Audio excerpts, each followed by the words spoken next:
Good morning guys, কি খবর সবার? আশা করি সবাই অনেক ভালো আছেন। আমার নতুন একটি ভিডিওতে সবাইকে স্বাগতম জানাই।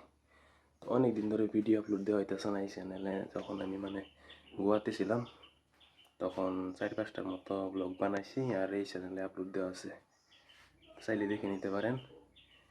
তো গোয়া থেকে বাড়িতে আসা আজকে প্রায় 2-2.5 মাসের মতো। 2-2.5 মাস ধরে কোনো ভিডিও বানানো হয় না এবং আপলোডও করা হয় নাই। আমি কিছু বিষয় নিয়ে বিভ্রান্ত হয়ে পড়ছিলাম যে কোন টপিকের উপর কী নিয়ে ভিডিও বানাবো। আমি শুরু থেকে গ্রামে জন্মেছি, গ্রামের হাওয়া বাতাস খেয়ে গ্রামের পরিবেশে বড় হয়েছি। তো গ্রামে দেখানোর মতো এমন আছে কি যেগুলো নিয়ে আমি ভিডিও করতে পারি। তো এইসব বিষয় নিয়ে অনেক চিন্তা ভাবনার পরে ফাইনালি আজকের এই ভিডিওটা আমার গ্রামে, আমার নিজের বাড়িতে। তো আজকের এই ভিডিওতে আমার বিষয়ে আপনাদেরকে কিছু জানকারি দেওয়ার চেষ্টা করবো। তো চলুন শুরু থেকে শুরু করা যাক আজকের ভিডিও। তো প্রথমে আমি আমার রুমের থেকে শুরু করি। এইটা হইতেছে আমার রুম, আমার বেডরুম। 2 রুমের একটা সাইলা।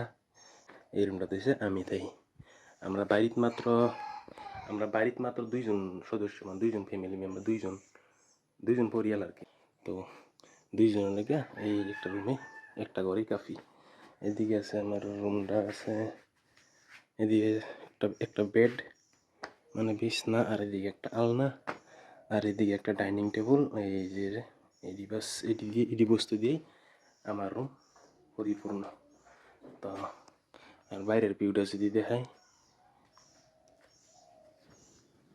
এই যে এটা হইতেছে আমাদের বাড়ির বাইরের ভিউ। তো এই ঘরটা একটু ভাঙ্গা সাঙ্গা, এই ঘরটা ভাঙ্গে ফেলামু, কারণ একটা সরকারি ঘর আমার কথা আছে। যদি সরকারি ঘরটা পাই, যদি আয়ে, তাইলে ভাবতাছি আর কি এদিকটা তোলার চিন্তা ভাবনা করতেছি আর কি। এই কারণে আগের থেকে মাড়ি সাইডি ফালাইয়া বিড়াটা একটু উঁচা করে রাখছি। আর এই যে ঘরটা ভাঙ্গা যাওয়ার অলরেডি পরিকল্পনা চলতেছে, টিনগুলো মারুল চারুল সব ভাঙ্গা যাওয়ার মতো অবস্থা, একদম খুব কন্ডিশন খুবই খারাপ। তো যে কোনো সময় ভাঙ্গন লাগবো, ভাবতেছি আজকে ভেঙ্গালেই নাকি।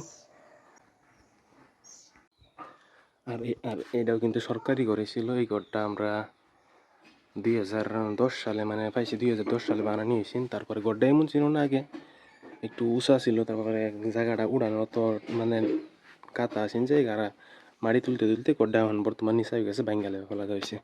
তো এই ঘরটা আগে তরজার বেড়া আছেন, সরকারি ঘর আগে এমন দিছেন। বর্তমানে এটা রান্নাঘর। এই যে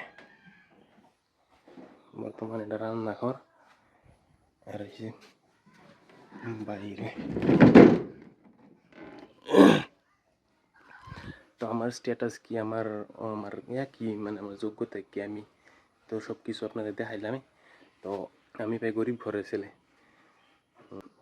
আমার আব্বা নাই, আব্বা মারা যাওয়া আজকে 2017 সালে মারা গেছে।